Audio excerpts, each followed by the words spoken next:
Okay, great. Moving on. Item number 7, hearing on the disciplinary complaint or on the alternative, hearing on a proposed adjudication agreement for the second Dillon Danis. Good morning, Chairman. Mike Demmer from the Attorney General's Office. On behalf of the Executive Director, Bob Bennett, I believe Defense Counsel is present for Mr. Danis. But if the Commission would like, I can go into the proposed negotiations. Well, I would, let's see here. Good morning, Mr. Mersch. How are you?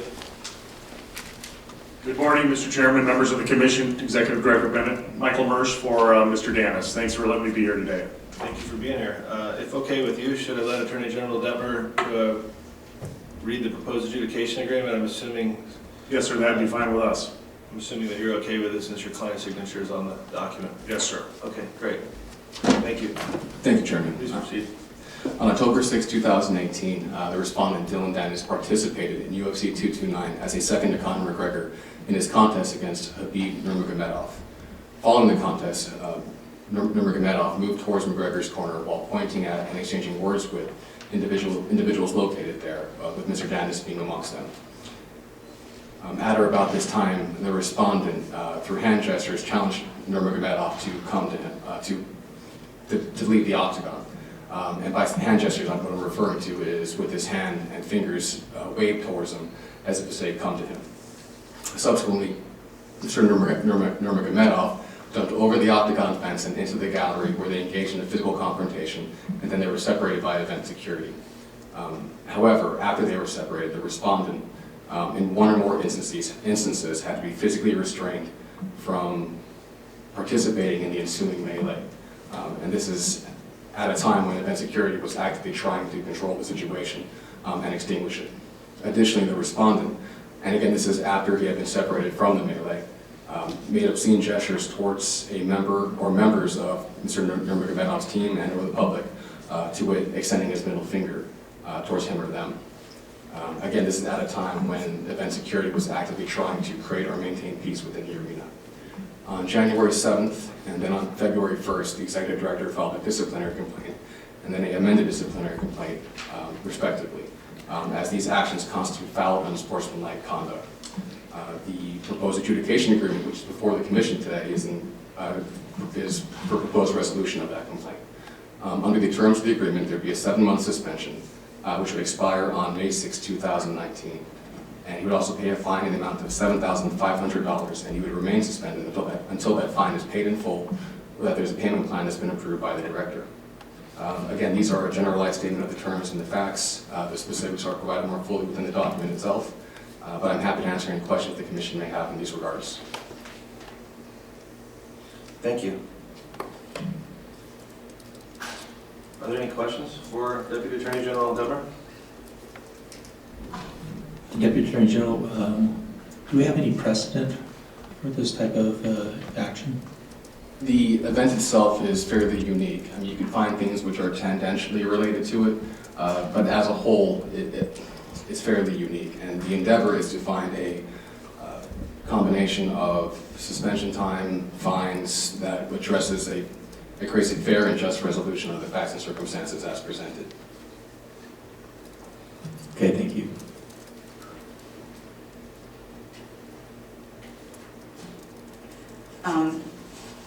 Deputy Attorney General, I think that following the wise words of our chairman from last month's meeting, I think it's maybe just important to recognize that this disciplinary action and proposed agreement is focused on just the actions of that night that are outlined in the complaint and proposed agreement, and not any activity leading up to the event that the proposed agreement is focused on a very short period of time, but and actions that relate to it. So I think that was helpful last month when you took us and everybody through that this, what we have jurisdiction over and what we are providing a proposed agreement on is just those actions. And that is 100%, I'd like to add for the record, and that is 100% correct. And then I just have one other question or statement that I think I know the answer to, but for the record, Mr. Danis is both a fighter or combatant and a corner, so this temporary extension and fine relates to any license application for the state of Nevada. For Nevada, that's correct, Commissioner, yes. Thank you. Yeah, I think that the actions here, the way I'm, when reading and watching everything that happened, it really wasn't the action of, hey, come on. That happens all the time in the sport. It happens at every UFC press conference. It happens at every weigh-in. That stuff happens. Those verbal, hey, or not, verbal. We're gonna get it on here. It's really more of the post response. In the item number 8 in the factual allegations, I think that kind of lays out here where the respondent could have acted differently and not found themselves in this position. So.